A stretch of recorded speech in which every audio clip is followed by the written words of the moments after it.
Welcome to Knit a Spell. I'm James Devine. This week, Katie is away, and we get to talk about the color red, a color I can't even see. Thanks a lot, Katie. Light from Lantern presents Knit a Spell. I'm magical maker, Katie Rempe. And I'm the maker of magic, James Devine. Join us as we stitch together the symbiotic relationship between crafting and the craft. That's only kind of true. I am not completely colorblind. I'm just color deficient. I can see red if enough of my field of vision is taken up with a vibrant red color, and or if the object is well lit, held close, and bright red. But for instance, red flowers on a green bush, and we're driving by and my husband's like, wow, look at those beautiful flowers. I'm going to crane my neck and say, where? Cute story. One of the first times that I really experienced red was we were at a lounge. So it was not the brightest lit place. And a friend of mine was wearing these cool glasses that had a tint to them. And I asked him about them. I said, wow, your glasses are tinted. And he said, yeah, they're the colorblind correcting glasses.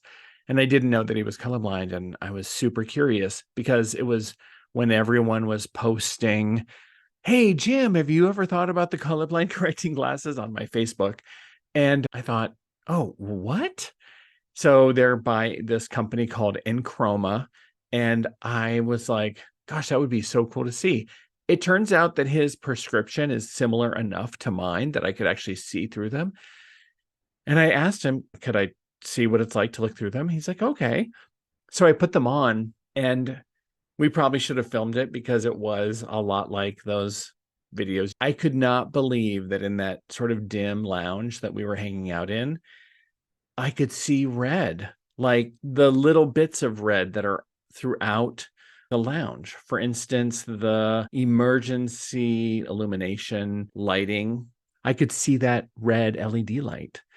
And I could see a bead on a friend of mine's bracelet that was red. And I thought it was brown. And I was just like, wow, is that red? That's red.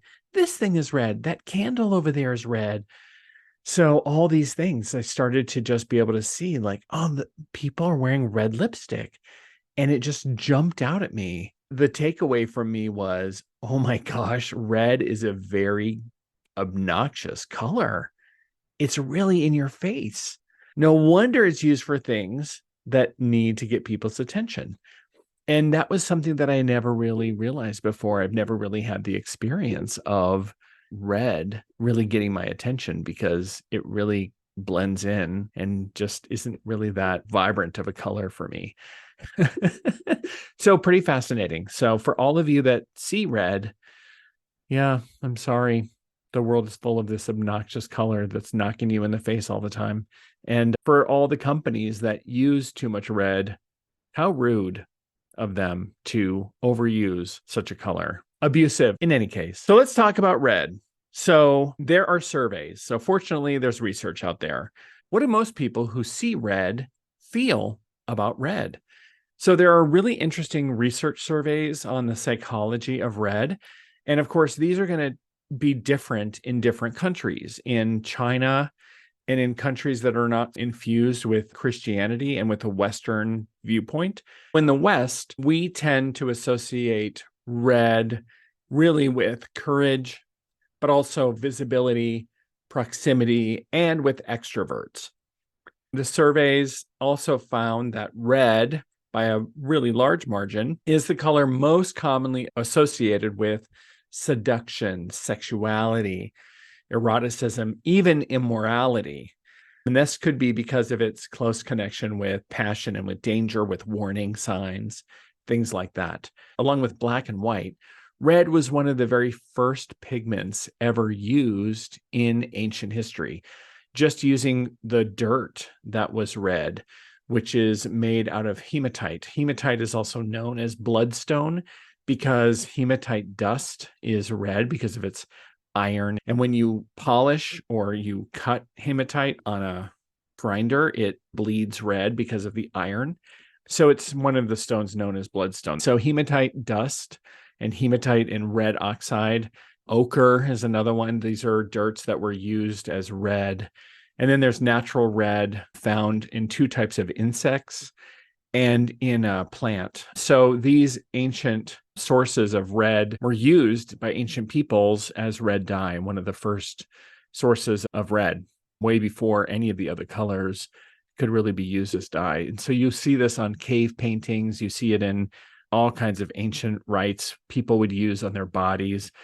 Also, lead, the toxic mineral or element, is also used and can be used as a red dye, not recommended, but was used in Roman times as well as a way to create red. So all of these were one of the first dyes, one of the first things. And so it's this vibrant color found in nature all over the place and very attractive to the eye. The longest wavelength hits us first and is this, again, this garish, very obnoxious color. It's funny, though, how many animals are also colorblind and don't see the color red. If we think about the bullfighters with the red cape that they wave to attract the bull and anger the bull, bulls don't see red. They are actually enraged by the movement of the cape, not the color. They see blue and yellow, actually. They don't see red or green. So I thought that was pretty cool. What is naturally red? Obviously, flowers are the first thing you can think of. We see the sky at sunrise or sunset. We see the ground. Certain areas of the dirt is red. Red clay, the presence of iron oxide turns things red. We see rust if we have metal. The ancient peoples didn't have metal, but we see rust as red. Certain planets have a reddish hue to them. So when we see Mars in the sky, sometimes even Jupiter has a little bit of a reddish tint. If there's smoke in the sky from a forest fire, that will turn the moon or the sun red. And certainly when the moon is rising or when it's eclipsed by the earth, it can have a red hue to it, or it can turn very red. When we think about magical correspondences with red, these are influenced by our culture, Western culture. We think of red associated with the number 1, a lot of times because it's associated astrologically with Aries is associated with the planet Mars and with this idea of war and power and courage, even blood, because our blood is red. And we think of this cardinal fire, this idea of Aries. We think of the element of fire, like I mentioned, and traditional witchcraft would put that in the South. Not all traditions do that. In the West, we have that day associated with Tuesday or Mars Day, Martes. There's many festivals associated with fire. In fact, more festivals are associated with fire, it seems, because we have Candlemas is associated with the candles. We have Beltane, which is leaping the fire. We have all of the equinoxes and solstices, which are associated with either the equaling of the fire in the summer and winter. They're all solar festivals. It's amazing how many are really about the sun, which is about fire. Rite of passage, a lot of times those are associated with red, birth, death, marriage. We can think about the chakras in the body. The root chakra is often red, and that can be associated with this sort of connection toward the earth, our basic needs being met, and that dark red root chakra that's there. And of course, any stone that's red. Agates can be red, garnets. A lot of these can be many colors, but there are red garnets, red rubies, spinels, red tourmaline. I love when tourmaline can be watermelon or red. Topaz can be red. There's rubellite, rhodochrosite, and jasper. Red jasper is fabulous. There's also like a red tiger's eye and all kinds of cool red gemstones. All kinds of keywords for the color red. What are some of the ones that you think about? I think about passion, power, vitality, courage, action, importance. If something's important, we're going to make it red. Warning. We obviously associate with blood and either death, like war and sacrifice, or we can talk about it like life and life-saving, the Red Cross, or celebration. If you're in the East, in China, or in Japan and other Asian cultures, and in Islamic cultures also, we can see red as a color of celebration and success and good luck and fortune. Some of the ideas about red One of the cool things that I thought was really cute is if we just think about the idioms, the idiomatic expressions in the West when we think about red. And I think these tell us a lot about how and what we think about red. So if we're going to be angry, we are going to see red. In fact, there's a fantastic song to see red. I see red, right? And so if I'm seeing red, I'm so mad that all I did was see red. I lost rational thought and rational action.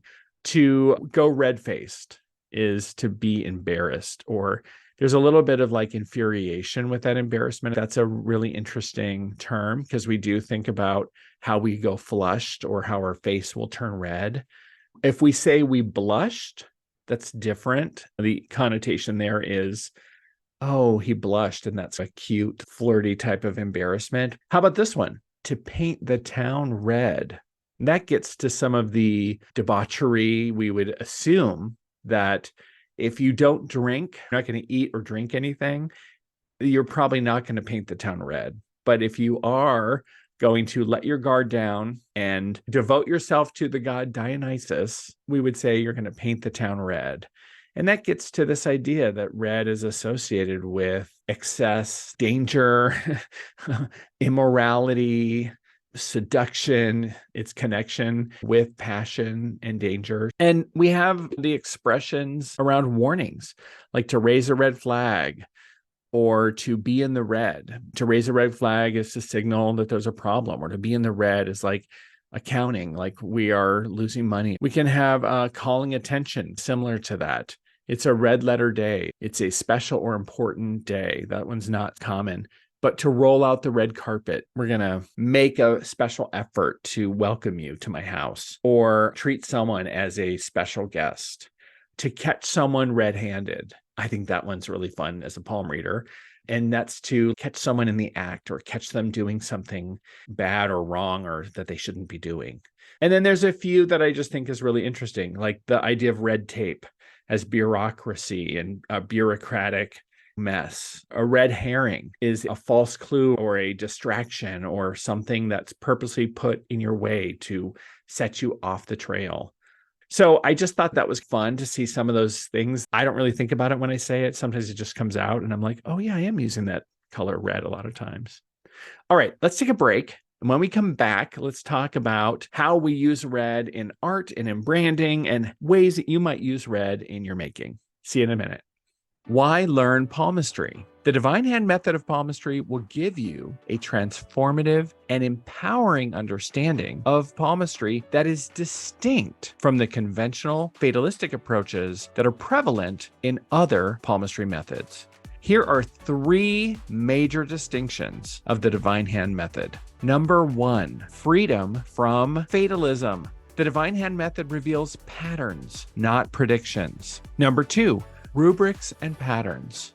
Instead of memorizing fixed interpretations, it allows you to discover a logical foundation you can apply universally, making the process of palmistry more intuitive and insightful. And the last reason to learn palmistry: spiritual growth and self-awareness. As you explore the intricacies of palmistry, the insights you gain from learning about your hands and the hands of others often leads to a deeper understanding of your own unique gifts. So if you've been interested in palmistry, but you have yet to find something that speaks to you out there, the Divine Hand method offers practitioners an alternative approach. Join me in learning the Divine Hand method of palmistry in either my introduction to palmistry or my intermediate level of palmistry. Find out more at intropalmistry.com. Hey there, Knit a Spell fans. Guess what? We have a new home on Patreon. You can now support the show for just $5 a month at patreon.com/knitaspell. It's a great way to show your support for one of your favorite podcasts while also being able to participate in monthly polls, bonus video footage, and behind-the-scenes posts. After 3 months, you'll receive a free Knit a Spell sticker sent directly to your home. We hope you'll join us. To learn more and sign up, visit patreon.com/knitaspell. See you there. Welcome back. Let's talk about branding and art. What are some of the things that we make red on purpose, like logos? So companies with red branding, why do people make their logos red? A lot of times the psychology of red is bold, passion. They're trying to bring forth strength, attention, love, excitement, action, or aggression. If you Google red logos or red and branding on the internet, you'll see some of these images. And what I was grouping them together, and I noticed that if the company or the organization has red in the name, obviously they're going to be more likely to use a red logo, like the Boston Red Sox or Red Robin, the restaurant, or Red Bull, the energy drink. If you are selling something that is red, you're likely going to have a red logo. For instance, if what you do is related to blood, like the American Heart Association, or if you're selling ketchup, Heinz ketchup, for instance, red. If you're doing something that includes excitement, motorcycles, performance tires, travel, sports, entertainment. So you have things like ESPN for sports. You have Avis Rent-A-Car for travel. You've got Pirelli performance tires. That's excitement. That's entertainment. For seduction. So if you have lips and a tongue, that's Rolling Stone. I thought that was really fun and countercultural, that Rolling Stone logo. For attention or alert. So you have a lot of news organizations that are going to use red, like CNN, the BBC, Time Magazine. For power or energy, you have things like Texaco for fuel. You have food like Dairy Queen or Circle K or KFC. Even tobacco like the Marlboro logo. Or you have banking and money like ADP, Bank of America. There's a lot of really different ways that companies will use red. And it's interesting because people can even overuse red such that red lettering can be overlooked because we know that it's branding and we know that it's advertising, and red is hard to read against white. So we'll just ignore it. So I think that's a very interesting thing about red. How do you use red in your making? Here are some ideas that came to my mind. Bring these energies into your project. Of course, it doesn't have to be like that pure red. If you wanted to bring shades of red in, you could think about more of a burgundy color, and that might be more of a steadfast power. If you wanted to use a pink, that could be a lighter sense of power, like a love type of power, a friendly type of power. So what are some ideas for projects? I always think about if you're going to knit something or crochet something, where would someone wear this piece? What part of the body would it cover? If I was going to have a red hat, I would think about how it would cover my crown and maybe my third eye chakra or that energy center. I want that energy in my head. If it was around my voice, I wanted to enhance my voice or give my voice something, I would use a scarf and I would have that around my neck. Or if I wanted the energy or the power in my hands, that's the type of garment or the place where I would maybe put that color. If you were painting or drawing, you could put that color in the piece itself in an area that was meaningful. If you were using a blocking water, if you were using something after the fact, you could use crystals or stones in the water or to energize around the piece that have those energies or that red energy with it. Or if you're doing a black piece, you could put some red that wouldn't show just to give the energy of it. So there's other ways to use that red so that you know that it's there, that energy is there, even if the color isn't necessarily visible. What are your ideas for using the color red in your making? I would love to know. Drop us a comment on this YouTube video. That's where you can really start a flame war. Just kidding. Flame war, get it? Red, flame war. Okay. Join us on all of our socials. Katie is at Light from Lantern on Instagram, and I'm at Divine Hand Jim. We will see you next week. Bye, everybody. Thanks for listening. If you enjoyed the show, consider sharing it with a friend, leaving a review on iTunes and Spotify, or following Knit a Spell on Instagram. You can also subscribe to the Light from Lantern YouTube channel to enjoy full episodes of Knit a Spell and see our happy faces. You can also learn more about readings, classes, and events going on with your favorite maker of magic, James Devine, by visiting thedivinehand.com and subscribing to his newsletter. Then follow Jim's fun and interactive Instagram account at DivineHandJim. Keep up with Katie, the magical maker, by subscribing to her newsletter at lightfromlantern.com. You'll receive a free knitting pattern as a thank you gift. Then follow Katie on Instagram at lightfromlantern for even more magical making tips. See you next week.